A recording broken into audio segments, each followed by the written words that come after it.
বিশ্ববিদ্যালয় বন্ধ ঘোষণা এবং হল ছাড়ার নির্দেশ প্রত্যাহার করে বিক্ষোভ করেছে ময়মনসিংহ বাংলাদেশ কৃষি বিশ্ববিদ্যালয়ের শিক্ষার্থীরা। এদিকে ৬ দফা দাবিতে উত্তাল ক্যাম্পাস। তারা জানিয়েছেন দাবি আদায় না হওয়া পর্যন্ত এই কর্মসূচি চালিয়ে যাবেন তারা। একই সাথে হামলার ঘটনায় জড়িতদের শাস্তির দাবি জানিয়ে কম্বাইন্ড ডিগ্রি সহ ৬ দফা মেনে নেওয়ার দাবি জানানো হয়। তবে অনেক নারী শিক্ষার্থী এরই মধ্যে হল ছেড়েছেন। বাবুল হোসেনের তথ্য এবং ছবিতে প্রতিবেদন। বিশ্ববিদ্যালয় কর্তৃপক্ষের নির্দেশনা মেনে সোমবার সকাল থেকে হল ছাড়তে শুরু করেন শিক্ষার্থীরা। যাদের বাসা অনেক দূরে, যারা অভিভাবক ছাড়া চলাফেরা করে না, তাদের জন্য তো এটা টাফ, অসুবিধা হয়ে যাচ্ছে। এখন যদি মনে করেন কালকে আবার হল খোলার নির্দেশ দিয়ে দেয়, তারা আবার যাওয়া আবার আসা এত বড় এত জিনিসপত্র নিয়ে। তবে নির্দেশনা থাকলেও হল ছাড়েননি বিশ্ববিদ্যালয়ের কোনো ছাত্র। উল্টো কর্তৃপক্ষের সিদ্ধান্ত প্রত্যাখ্যান করে মাওলানা ভাসানী, সোহরাওয়ার্দী ও ফজলুল হক সহ বিভিন্ন হল থেকে বিক্ষোভ মিছিল বের করে শিক্ষার্থীরা। স্লোগানে স্লোগানে উত্তাল হয় পুরো ক্যাম্পাস। সামনে আমাদের সেমিস্টার ফাইনাল পরীক্ষা, বড় ভাইদের বিসিএস পরীক্ষা। এমত অবস্থায় আমাদের হল ছাড়ার নির্দেশ দিয়েছে।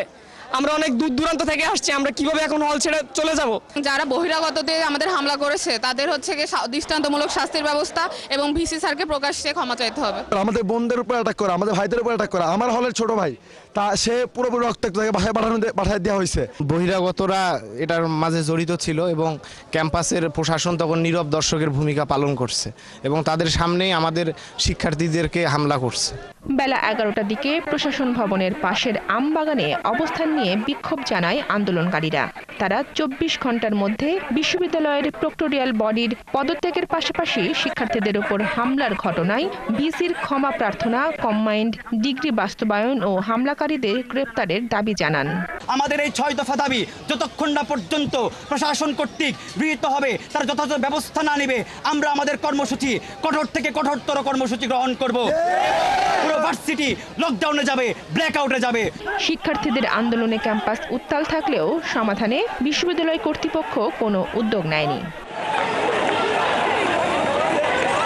রবিবার দুপুরে একাডেমিক কাউন্সিলের সভায় শিক্ষার্থীদের পক্ষে ঘোষণা না আসায় ভিসি সহ 250 শিক্ষককে অবরুদ্ধ করে রাখে আন্দোলনকারীরা। রাতে বহিরাগতরা এসে হামলা চালিয়ে তালা ভেঙে ভিসি সহ অবরুদ্ধ শিক্ষকদের বের করে নিয়ে যায়। বনশ্রী হালদার, 71।